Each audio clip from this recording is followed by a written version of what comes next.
तो हम लोग बात कर रहे थे ऑर्गेनोमेटेलिक कंपाउंड के ऊपर। ऑर्गेनोमेटेलिक कंपाउंड में ग्रिग्नार्ड रिएजेंट का प्रिपरेशन हम लोगों ने सीख रखा था पिछले लेक्चर में। अब आज हम समझेंगे कि जो हम लोग मैग्नीशियम के साथ एल्काइल हाइलाइड लेते हैं तो उसमें जैसे ही कार्बन को चेंज करेंगे तो कार्बन चेन को चेंज करने पर क्या इफेक्ट दिखेगा, जरा समझिएगा। तो अब जो हमारा RX होता है इसका रिएक्शन मैग्नीशियम के साथ कराते हैं।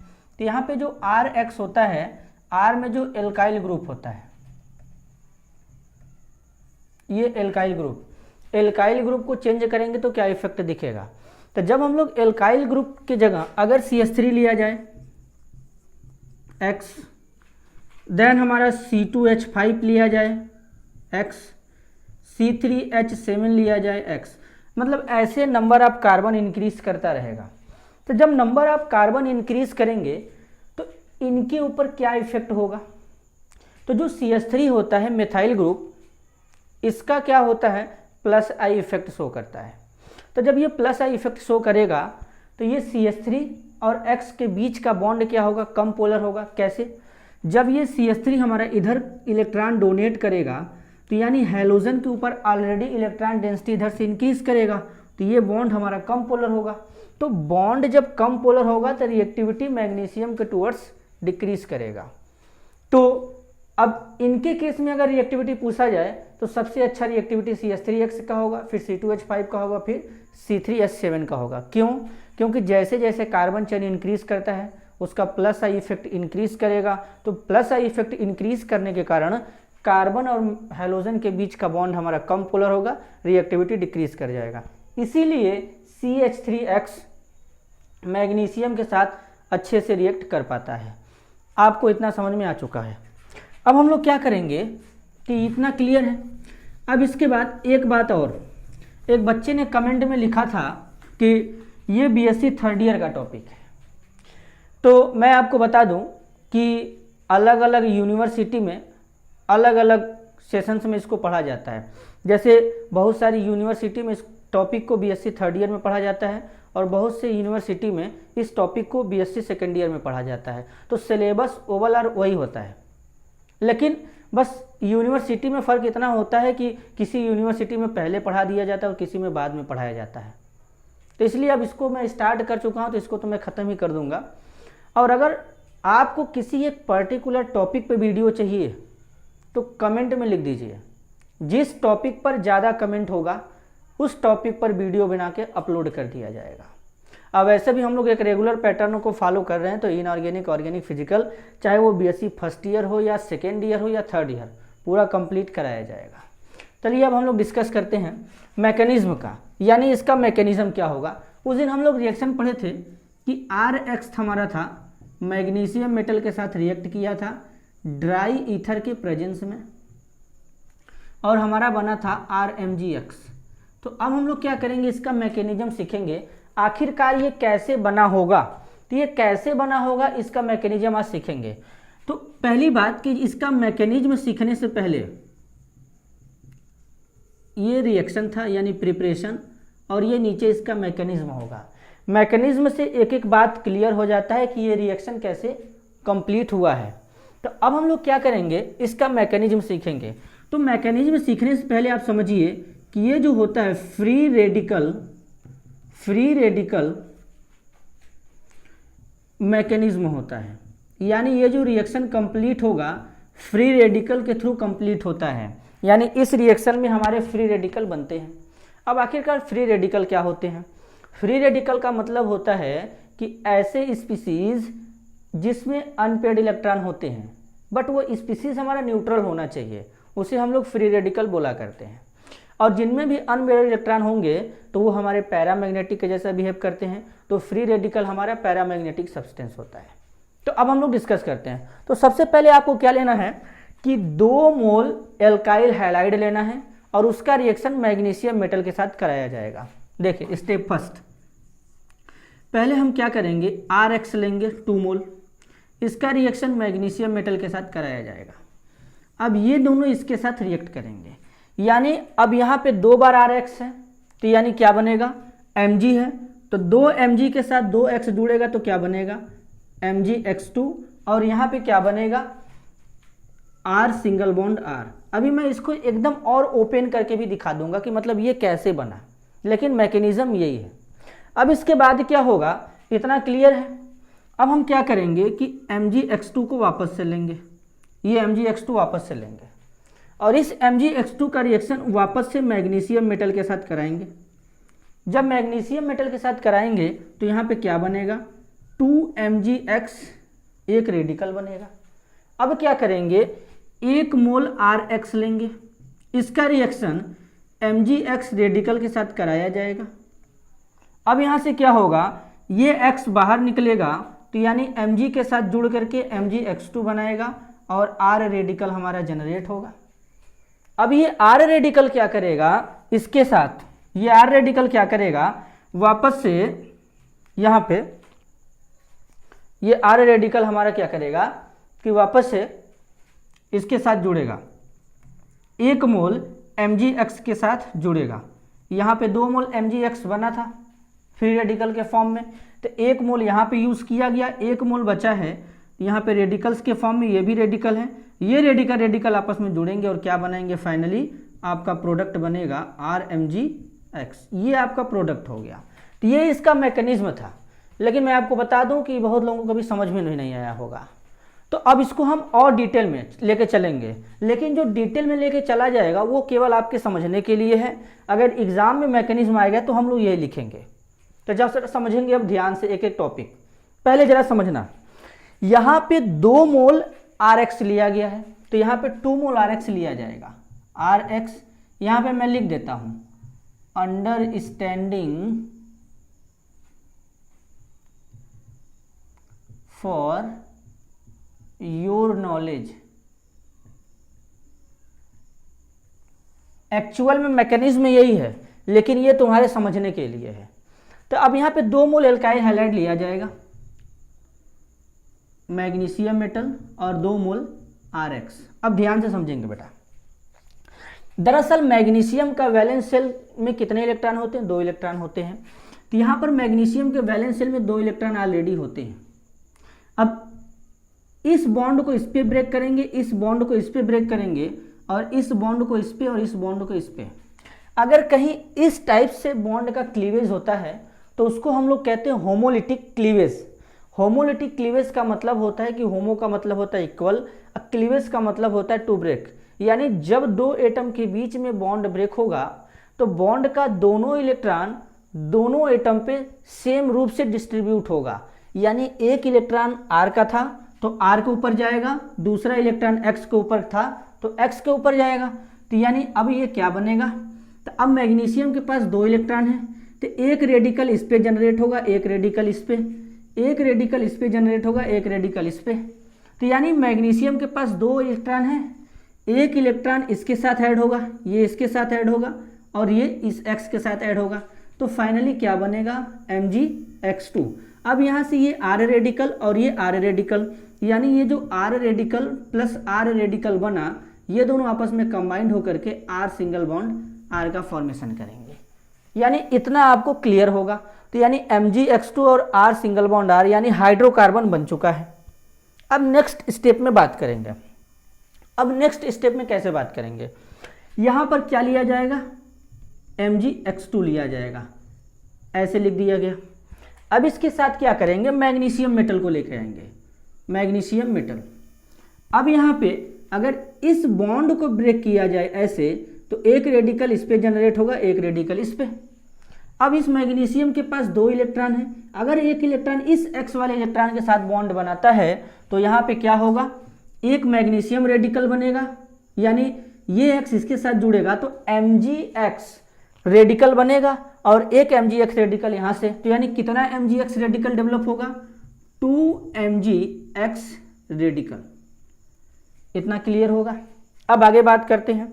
फिर Rx है और Mg रेडिकल X है, तो अब यहाँ पे Rx लिया जाएगा, उसके बाद Mgx रेडिकल। अब जरा देखना, अब इस बॉन्ड को इस पे ब्रेक किया जाएगा, यानी होमोलिटिक क्लीवेज। अब आप सेकेंड ईयर में हैं तो आपसे मैं इतना एक्सपेक्ट जरूर करूँगा कि आपको इलेक्ट्रोफाइल क्या होते हैं, न्यूक्लियोफाइल क्या होते हैं, फ्री रेडिकल क्या होते हैं, कार्बोकेटाइन क्या होते हैं, कार्बन आयन क्या होते हैं, कार्बोनियम आयन क्या होते हैं, ये सब सारी चीज़ें आपको पता होगा। तो इसीलिए होमोलिटिक क्लीवेज, हेट्रोलिटिक क्लीवेज ये भी आपको पता होगा। तो अब यहाँ पे एक रेडिकल यहाँ पे, एक रेडिकल यहाँ पे, और ये रेडिकल क्या करेगा, इस रेडिकल के साथ कंबाइंड होकर क्या बनाएगा, Mgx2, और R रेडिकल आपका फाइनली बचेगा। अब क्या करेंगे, इस R रेडिकल का रिएक्शन एक Mgx रेडिकल के साथ करा देंगे, तो क्या बनेगा, ये इसके साथ कंबाइंड होगा, क्या बनाएगा, RMgx। ये आपका फाइनल प्रोडक्ट हो गया। तो ये ओवरऑल इसका मैकेनिज्म था। हालांकि मैंने इसको समझने के लिए आपके लिए ये डिटेल में लिख दिया, लेकिन फिर भी वही बात है, जो रिएक्शन ये है वही रिएक्शन ये है। तो दोनों में से आप कोई भी मैकेनिज्म लिखना चाहे एग्जाम में लिख सकते हैं। आप इसको लिखेंगे तब भी ठीक है, इसको लिखेंगे तब भी ठीक है। इसी को मैं एकदम इजी वे में ऐसे सरल कर दिया। तो ये आपका टोटल मैकेनिज्म था ग्रिगनार्ड रिएजेंट बनाने का। अब हम लोग क्या करेंगे कि इसके प्रॉपर्टी के ऊपर डिस्कस करेंगे कि इसका प्रॉपर्टी क्या होगा। तो आप पहले इसका स्क्रीनशॉट ले लीजिए। तो आप स्क्रीनशॉट ले चुके होंगे, तो अब हम लोग आगे डिस्कस करेंगे इनके प्रॉपर्टी के ऊपर, आखिरकार इनका प्रॉपर्टी क्या होगा।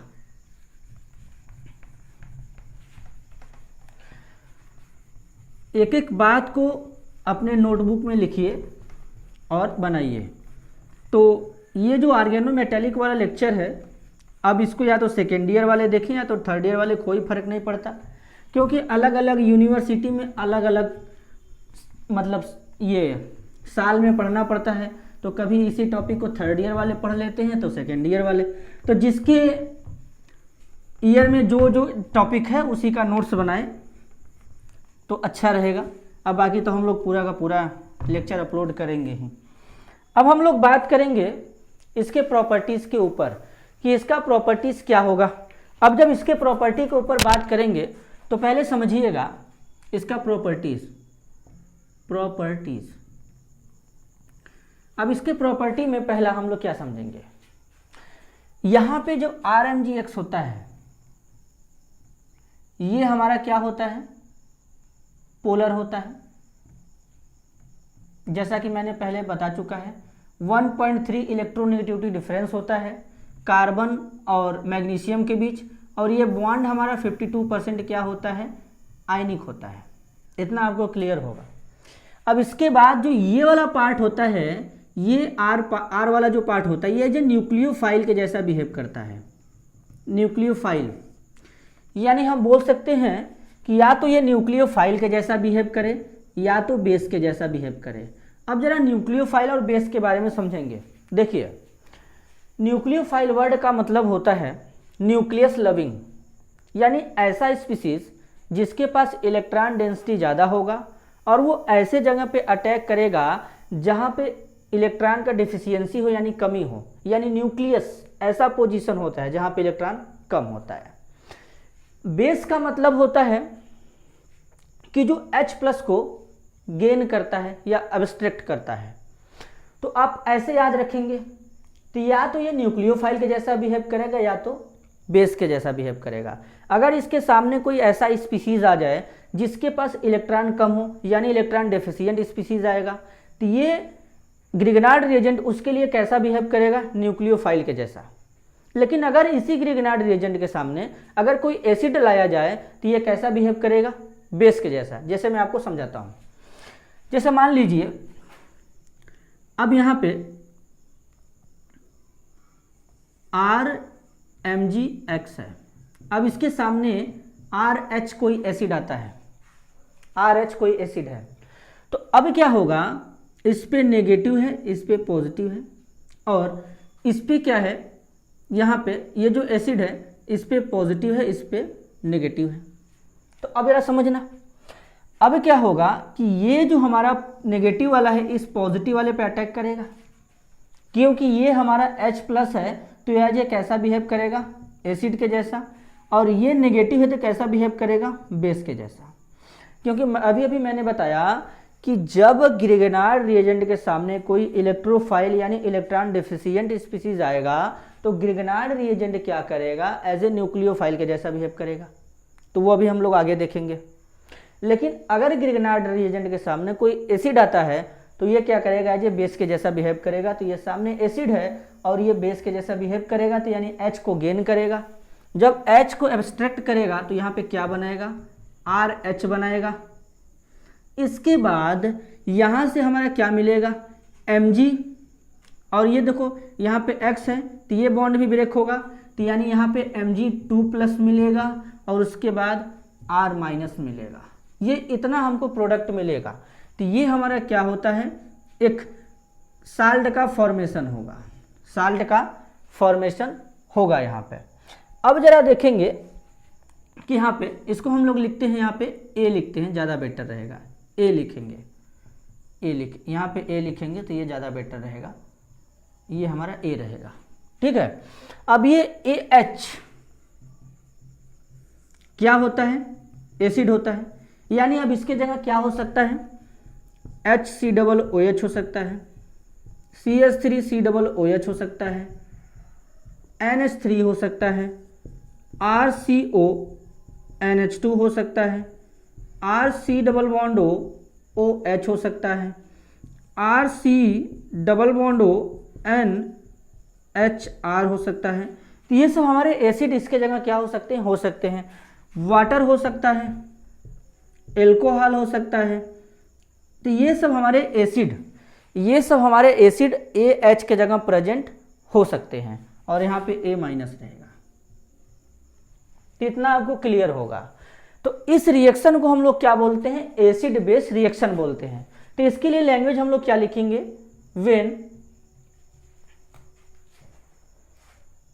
गिगनार्ड reagent react with acid to gives acid base reaction. ये क्या देगा, एसिड बेस रिएक्शन देगा।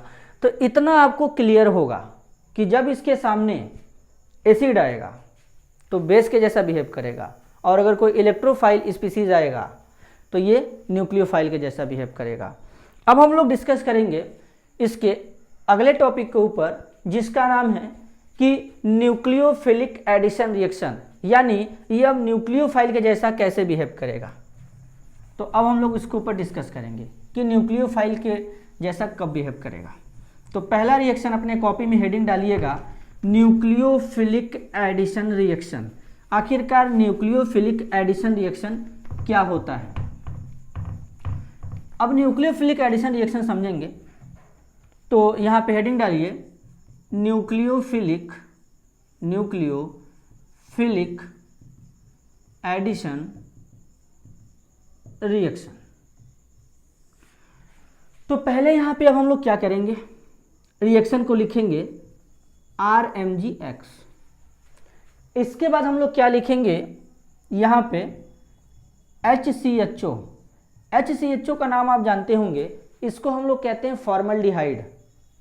अब इसके बाद एरो के ऊपर हमारा क्या रहेगा, इसको जरा समझेंगे। या फिर ये ऐसे भी लिखा जाता है, या ऐसे न लिख करके कभी कभी डायरेक्ट ऐसे लिखता है, फर्स्ट RMgX, सेकेंड यहाँ पे क्या होगा, वर्कअप करेगा एसिडिक मीडियम में। जब एसिडिक मीडियम में हमारा वर्कअप करेगा तो हम लोग का क्या बनेगा, इसी को चेक करना है। और यहाँ पे कभी कभी ड्राई ईथर भी लिख देता है, और ड्राई ईथर नहीं लिखेगा तब भी चलेगा। और यहाँ पे हमारा क्या बनाएगा, तो बनाएगा RCH2OH। इतना आपको क्लियर होना चाहिए कि जब हम लोग फॉर्मल्डिहाइड लेंगे, ग्रिगनार्ड रिएजेंट लेंगे रिएजेंट के तौर पे, और इसका जब वर्कअप कराएंगे, वर्कअप का मतलब होता है कि वाटर का यूज़ करके हाइड्रोलिसिस करा देना, तो यहाँ पे 1 डिग्री एल्कोहल बनेगा। अगर हम फॉर्मल्डिहाइड के अलावा एसिटल एल्डिहाइड लेते हैं तो यहाँ पे 2 डिग्री एल्कोहल बनता। और अगर हम यहाँ पे एसिटल एल्डिहाइड की जगह एसीटोन या कीटोन ले लेते हैं तो यहाँ पे 3 डिग्री एल्कोहल बनता। तो पहले मैं आपको इसका मैकेनिज्म समझाता हूँ कि ये रिएक्शन कैसे कंप्लीट हुआ है। तो पहले तो आपको पहचानने आना चाहिए कि हमारा इलेक्ट्रोफाइल को कैसे पहचानेंगे, जरा समझिएगा। ये जो RMgX होता है, इसको जब आप ब्रेक करेंगे यहाँ से, तो मैग्नीशियम के ऊपर नेगेटिव चार्ज और पॉजिटिव चार्ज, और R के ऊपर कौन सा चार्ज डेवलप होगा, नेगेटिव। अब इसके सामने फॉर्मल्डिहाइड को रखिए HC≡OH। अब अगर यहाँ पे आप चेक करेंगे तो ये कार्बन हमारा इलेक्ट्रोफिलिक सेंटर होता है, क्योंकि इस बॉन्ड को जब इस पर शिफ्ट करेंगे तो इस पर नेगेटिव डेवलप होगा और इस पर पॉजिटिव डेवलप होगा। तो यानी पॉजिटिव डेवलप होने से पता चला कि कार्बन के पास इलेक्ट्रॉन की कमी है, यानी carbon as a electron deficient species है, क्योंकि यहाँ पे कार्बोनिल ग्रुप होता है, और जहाँ भी कार्बोनिल ग्रुप होता है वहाँ पे कार्बन हमारा एज ए इलेक्ट्रॉन डेफिशिएंट के जैसा बिहेव करता है, क्योंकि ये जो बॉन्ड ब्रेक होगा तो ऑक्सीजन के ऊपर नेगेटिव और कार्बन के ऊपर पॉजिटिव चार्ज डेवलप होगा। तो अब क्या करेगा, ये जो R नेगेटिव है ये एज ए न्यूक्लियोफाइल के जैसा बिहेव करेगा। तो ये किस पे अटैक करेगा, इस इलेक्ट्रोफिलिक सेंटर पे अटैक करेगा। जब इस इलेक्ट्रोफिलिक सेंटर पे अटैक करेगा तो रिएक्शन क्या होगा, HC, इसके साथ कौन जुड़ेगा, R जुड़ेगा। तो पहले इसको ऐसे लिखिए C, इसके बाद इस R को इसके साथ जोड़ दीजिए, R हो गया। अब यहाँ पे 2 हाइड्रोजन थे, तो 2 हाइड्रोजन के अलावा देखो एक O- भी है, तो यहाँ पे लिखिए O नेगेटिव, यहाँ पे H, यहाँ पे H, इतना आपको क्लियर होगा। अब इस O नेगेटिव के साथ कौन जुड़ेगा, Mgx, यानी यहाँ पे क्या जुड़ेगा, Mgx, ये पॉजिटिव। अब ये आपका क्या बना, ये आपका बना एडिशन प्रोडक्ट, एडिशन प्रोडक्ट, या इसी को एडक्ट कहते हैं। अब जरा समझिएगा, तो यानी अब ये ग्रिगनार्ड रिएजेंट में जो R था न्यूक्लियोफाइल के जैसा बिहेव किया, इसके पहले बेस के जैसा बिहेव किया था, क्योंकि इसके सामने एसिड रखा गया था। अब यहाँ पे क्या है, जब इलेक्ट्रोफाइल आया, ये कार्बन इलेक्ट्रोफिलिक सेंटर है, तो R इस पे अटैक करेगा, तो R न्यूक्लियोफाइल के जैसा बिहेव किया। तो इसी को हम लोग बोलते हैं nucleophilic addition reaction. Nucleophilic addition reaction का मतलब होता है कि न्यूक्लियोफाइल पर्टिकुलर इलेक्ट्रोफिलिक सेंटर पे जब ऐड होगा, जुड़ेगा, तो उसी को न्यूक्लियोफिलिक एडिशन रिएक्शन कहते हैं। तो अब इसके बाद क्या करेंगे, इसका वर्कअप करेंगे। जब इसका हम लोग वर्कअप करते हैं तो यहाँ पे क्या होगा, एसिडिक मीडियम में हम लोग वर्कअप करेंगे, और जब इसका वर्कअप एसिडिक मीडियम में करेंगे तो यहाँ पर हम लोग लिखेंगे H, यहाँ पे लिखेंगे OH, और इस बॉन्ड को ब्रेक करेंगे। तो यहाँ से क्या निकलेगा बाहर, यहाँ से बाहर निकलेगा MgOH, मैग्नीशियम हाइड्रोक्सिल हैलाइड। अब इसके बाद जरा देखना क्या बनेगा, R है, इसके साथ 2 कार्बन है, मतलब 1 कार्बन है, 2 हाइड्रोजन है, 2 हाइड्रोजन ऐसे लगा दीजिए। इसके बाद ऊपर क्या लगेगा, OH। इसी को हम लोग ऐसे भी लिख सकते हैं RCH2OH। इसको क्या कहेंगे, 1 डिग्री एल्कोहल, 1 डिग्री एल्कोहल बना। कैसे पता, जब कार्बन, यहाँ पे पहले कार्बन को चेक किया जाए कि कार्बन, जब कार्बन हमारा एक कार्बन से जुड़ा होता है तो उसको प्राइमरी कार्बन कहते हैं, और जब प्राइमरी कार्बन से एक OH समूह जुड़ेगा तो उसको हम लोग क्या कहेंगे, प्राइमरी एल्कोहल या 1 डिग्री एल्कोहल कहते हैं। ठीक है, या इसी को मोनोहाइड्रिक एल्कोहल भी हम लोग कह सकते हैं। तो ये ओवरऑल मैकेनिज्म था। आई होप कि आपको ये मैकेनिज्म समझ में आया होगा। तो आप लोग क्या करिएगा, रिएक्शन को लिखिए, इस मैकेनिज्म को अपने हिसाब से करिए, तब ये आगे समझ में आपको आता चलेगा। अब हम लोग अगले लेक्चर में भी मैकेनिज्म के बारे में पढ़ेंगे, और भी इसके ढेर सारे रिएक्शन पढ़ेंगे। अभी मैं ये भी बताऊंगा कि अगर एस्टर एल्डिहाइड लेंगे और एसीटोन लेंगे तो उनका मैकेनिज्म कैसे करना है, एक एक टॉपिक के मैकेनिज्म को डिस्कस किया जाएगा। कार्बन डाइऑक्साइड के साथ इसका रिएक्शन बड़ा ही इंपॉर्टेंट होता है, वो भी पूछा जाता है, तो कार्बन डाइऑक्साइड के साथ रिएक्शन कैसे करेंगे वो भी हम लोग बात करेंगे उसके ऊपर। तो ऐसे तमाम प्रकार के रिएक्शन हम लोग पढ़ेंगे। तो ये इसका मैकेनिज्म था और ये इसका रिएक्शन था। तो हमारे हिसाब से आपको ये आज का टॉपिक समझ में आ गया होगा अच्छे से।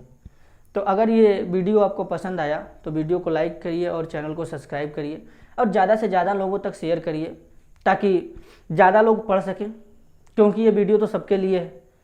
और रिएजेंट के बारे में ज्ञान होगा तभी हम लोग क्या कर सकते हैं कि किसी भी रिएक्शन को कंप्लीट कर सकते हैं।